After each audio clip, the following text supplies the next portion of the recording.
Hello, good morning students. I am Sangeeta Bhatt, your English teacher. Students, previous video में हमने theory book complete करी थी और आज की वीडियो में हम ग्रामर स्टार्ट करेंगे. Okay, so let's start. Chapter 10. Our topic is verbs. Verbs में होता है क्रियाएं, है ना. वर्ब शब्द से हमें यह पता चलता है कि किसी भी काम के बारे में हमें जानकारी मिलती है. Okay. Words are saying words. Words tell something about some persons or things. क्रिया शब्द कहते हैं किसी व्यक्ति या चीज़ के बारे में हमें कुछ बताते हैं. जैसे Raima is a pretty girl. Raima एक सुंदर लड़की है. Daisy was a faithful dog. Daisy जो है वह वफादार कुत्ता था. James reads the Bible. James Bible पढ़ता है. अनमोल वाज टेलिंग अ लाई. अनमोल जो है वह झूठ बोलता था या झूठ बोल रहा था. Next, the monkey will be jumping. बंदर उछल रहा होगा. इन सब सेंटेंस में हमें ये पता चलता है कि इसमें क्रिया हो रही है. मीन्स किसी न किसी प्रकार का काम हो रहा है. तो हम कह सकते हैं कि action words is called verbs. The words which show the action state of beings are called verb. जिन शब्दों से क्रिया के करने या होने का पता चलता है उन्हें हम क्रिया कहते हैं, है ना. सेंटेंस का हर एक वर्ड या सेंटेंस में जितने भी वर्ड्स होते हैं उसके समूह से हमें किसी न किसी काम के होने का पता चलता है. और जो सेंटेंस होता है उसमें फर्स्ट सब्जेक्ट होता है, देन आफ्टर वर्ब होती है और देन आफ्टर ऑब्जेक्ट पाया जाता है. मीन्स इन तीनों के मिलने से एक सेंटेंस कंप्लीट होता है. ओके. और इन सेंटेंस में किसी न किसी प्रकार की वर्ब पाई जाती है. मीन्स किसी भी प्रकार के वर्क काम के होने का पता चलता है. Okay. In the above sentence in the words printed in bold type of something above subjects in sentences number. जो आपको ऊपर सेंटेंस दिए गए हैं उनमें जो बोल्ड लेटर से, बोल्ड लेटर मीन्स जो डार्क कलर से जो वर्ड लिखे गए हैं उन्हें बोल्ड लेटर कहते हैं. ठीक है. जो डार्क करे गए हैं ना उनको बोल्ड लेटर कहते हैं. और इनमें इनसे किसी न किसी कार्य के होने की हमें इंफॉर्मेशन मिल रही है. किसी न किसी काम के कंप्लीट होने का हमें पता चल रहा है. First, the word is saying something about Raima. First sentence में जिसमें इज का यूज़ किया गया है उससे हमें राइमा के बारे में कुछ न कुछ पता चल रहा है कि वह कैसी लड़की है ना. इस तरह की इंफॉर्मेशन हमें इज के पर्पज से हो रही है. The word was says something about Daisy. जो सेकेंड वर्ड में सेकेंड सेंटेंस में जो वॉज का यूज़ किया गया है वह डेजी के बारे में हमें बता रहा है. The word reads says something about James. C number के सेंटेंस में हमें जेम्स के पढ़ने के बारे में पता चल रहा है. The word was telling says something about Anmol. 4 number वाले क्वेश्चन में हमें अनमोल क्या बोल रहा है उसके बारे में पता चल रहा था. The word will be jumping says something about monkeys. E number वाले सेंटेंस में हमें बंदर जंपिंग कर रहे होंगे उसके बारे में हमें जानकारी मिल रही है. इस प्रकार हम कह सकते हैं कि वर्ब के कारण हमें किसी सेंटेंस में काम होने का पता चलता है. Okay. Hence all the saying words are words. इसलिए सभी कहे गए वर्ड्स वर्ब कहलाते, क्रिया कहलाते हैं ना. We know that words are doing words and beings words. हम जानते हैं कि शब्द करने और बोलने वाले शब्द हैं. They tell us how things are done or what someone something is like. उसे की शब्द करने से और बोलने वाले शब्द हैं वे हमें बताते हैं कि चीज़ें कैसे की जाती हैं या क्या किया जाता है. Remember some common rules of uses. We use am with I. कुछ कॉमन रूल्स याद करते हैं या यूज़ करते हैं तो हम देखते हैं कि आई के साथ हमेशा एम का यूज़ होता है. We always use is with he she and it. हमेशा ही शी इट के साथ इज का यूज़ किया जाता है. We use are with we you and they. हमेशा वी यू एंड दे के साथ आर का यूज़ किया जाता है. We use was with I, he, she and it. I, he, she, it के साथ was का यूज़ किया जाता है. We also use it with singular nouns. इसके अलावा सिंगुलर नाउन के साथ भी was का यूज़ होता है. We use were with we, you and they. और जबकि we, you and they के साथ were का यूज़ किया जाता है. We also use it with plural nouns. इसके अलावा इट को प्लूरल नाउन्स में गिना जाता है. We have learned that do and does are used when work is being done. Do और डज का यूज़ किसी भी कार्य को पूरा होने के लिए यूज़ करते हैं. Singular nouns and pronouns take does but I and you take the verb do. कोई भी सिंगुलर नाउन्स होगा, नाउन या प्रोनाउन होगा, उसके साथ हम डज का यूज़ करेंगे, जबकि आई और यू के साथ हम डू का यूज़ करेंगे. Plural nouns and pronouns take the verb do. We use has with singular nouns और प्रोनाउंस. और सिंगुलर नाउन और प्रोनाउन के साथ हम हैज़ का यूज़ करेंगे. We use have with plural nouns and pronouns, जबकि प्लूरल नाउन्स और प्रोनाउन के साथ हम हैव का यूज़ करते हैं. It is important to note that I and you always take the verb have. यह एक महत्वपूर्ण नोट है कि आई और यू के साथ हमेशा वर्ब के रूप में हैव यूज़ किया जाता है. ओके स्टूडेंट्स, इसको आपको लर्न करना है. ओके कि किस किस चीज़ का यूज़ कहाँ कहाँ पे होता है. ओके अब हम पढ़ेंगे काइंड्स ऑफ वर्ब्स. वर्ब्स के प्रकार. Transitive verb. Transitive verb means होता है सकर्मक क्रिया. Okay the verb which requires an object to complete its sense is called a transitive verb. The word which completes the meaning of a verb is called an object. जिस क्रिया को पूरा करने के लिए किसी ऑब्जेक्ट की आवश्यकता होती है, किसी वस्तु की आवश्यकता होती है, उसे हम ट्रांजिटिव वर्ब कहते हैं. ओके वे शब्द जो क्रिया के अर्थ को पूरा करते हैं उसे एक वस्तु या ऑब्जेक्ट कहा जाता है. So transitive verb is requires an object to complete its sense. Okay means transitive verb को पूरा करने के लिए किसी ऑब्जेक्ट की आवश्यकता होती है. Okay next for example incomplete. आपको यहाँ पे सेंटेंस दिए गए हैं. I write. I write is a incomplete verb.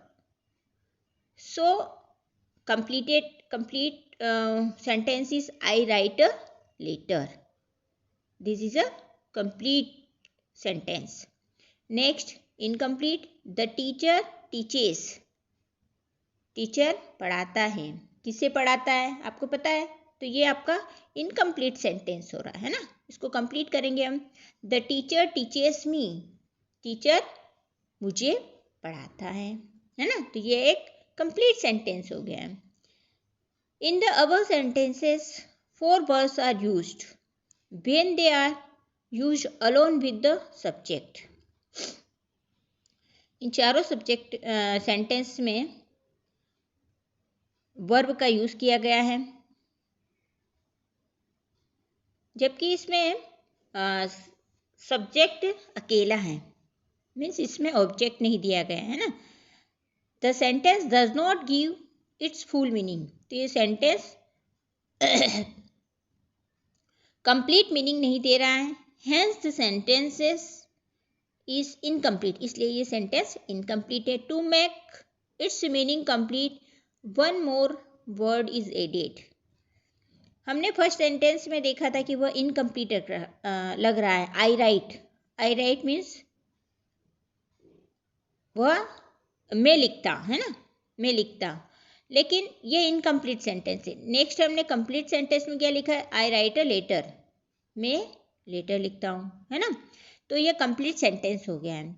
तो कंप्लीट सेंटेंस बनाने के लिए हमें सेंटेंस में कुछ वर्ड को ऐड करना होता है। This word is called an object, और जिस वर्ड को हम ऐड करते हैं उसे ऑब्जेक्ट कहा जाता है। Okay, in sentences number 1 the word letter completes the meaning of the verb right. First sentence में जब हमने लेटर को ऐड करा है ना, वर्ब के बाद लेटर को ऐड करा है, तब वो सेंटेंस कंप्लीट हुआ है और उस सेंटेंस का एक कंप्लीट मीनिंग निकलता है। Hence this words letter and me are called objects and the verbs write and teaches are called transitive verb. इसलिए ये जो सेंटेंस दिए गए इनमें लेटर और मी का जो यूज़ किया गया है उसको हम ऑब्जेक्ट कहते हैं, और वर्ब राइट एंड टीचेस को हम ट्रांजिटिव वर्ब कहते हैं, क्योंकि अभी हमने पढ़ा है कि ट्रांजिटिव वर्ब में हमें ऑब्जेक्ट की आवश्यकता होती है। मीन्स उसके मीनिंग को कंप्लीट करने के लिए हमें ऑब्जेक्ट की आवश्यकता होती है, किसी वस्तु की आवश्यकता होती है, इसलिए इसको ट्रांजिटिव वर्ब कहते हैं। अब हम पढ़ेंगे इनट्रांजिटिव वर्ब मीन्स अकर्मक क्रिया। The verb which does not require any object to complete its sense is called intransitive verb. वह क्रिया जिसमें जिसे कंप्लीट करने के लिए किसी ऑब्जेक्ट की आवश्यकता नहीं होती है उसे हम इनट्रांजिटिव वर्ब कहते हैं। For example the baby weeps, बच्चा रोता है। द बॉयज रन, लड़के दौड़ते हैं। सोनी स्लीपिंग, सोनी सो रही हैं। इन the above sentences also 3 verbs are used. They give their full sense even when they are used alone. ये जो ऊपर जो सेंटेंस दिए गए हैं उसमें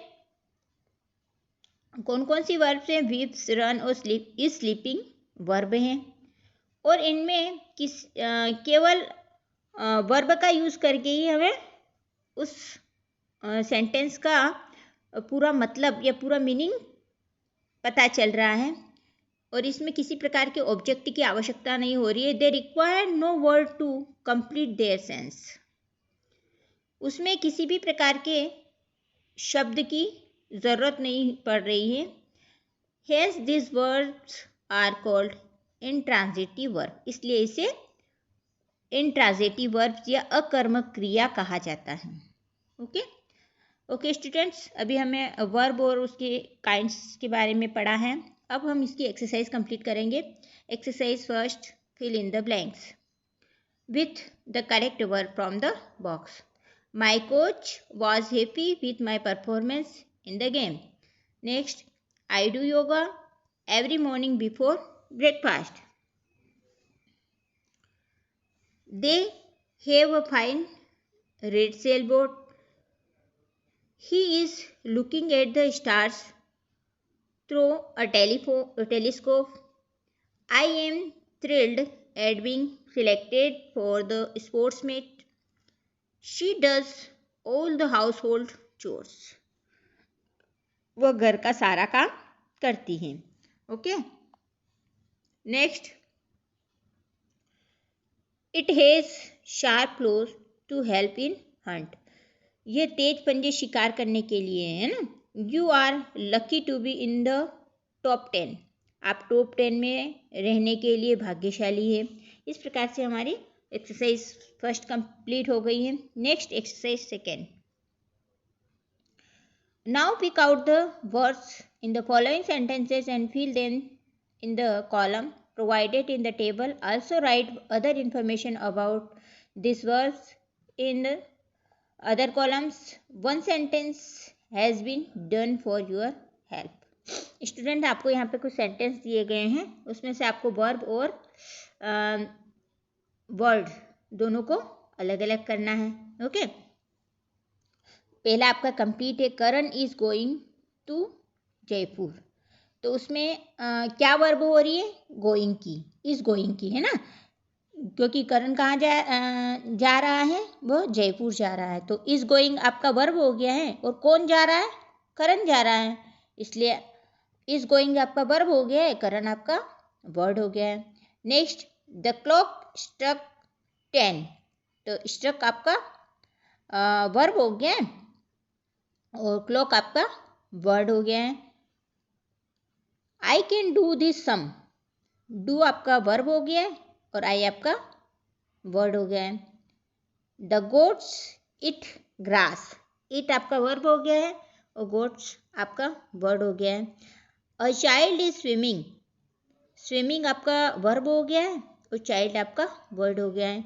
माई uncle lives in Delhi. Lives आपका वर्ब हो गया है, अंकल आपका वर्ड हो गया. इस तरह से आपको ये टेबल कंप्लीट करना है. Question number 3. Some sentences are broken into 3 parts. कुछ सेंटेंस को 3 पार्ट्स में तोड़ा गया है. A, B and C. Match these parts and make meaningful sentence. आपको इनको मिलाना है और एक कंप्लीट मीनिंग उसका उस सेंटेंस का निकलना चाहिए. ओके. जैसे इसमें आपका पहला डन है लता सिंग्स अ सॉन्ग. उसी तरह से बर्ड्स. ये बी नंबर आपका कहाँ दिया गया है?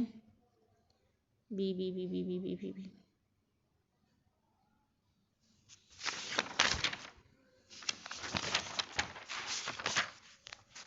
B it. इट आपका हाँ ये रहा दिस. बी नंबर है ना, ये आपका बी नंबर दिया गया है ना. और ग्रेन्स. तो बर्ड इट ग्रेन्स. बर्ड्स क्या खाता है? बर्ड्स अनाज खाता है. द प्यून 3 सी नंबर आपका देखिएगा ये रहा rings. The peon rings the bell. इस तरह से आपको पूरी मैचिंग कंप्लीट करना है. Okay. Next the clock struck. ये आपका डी नंबर है ना, डी. आगे कहाँ गया है स्ट्रक? ये रहा 12. इस तरह से आपको पूरी मैचिंग कंप्लीट करना है. नेक्स्ट.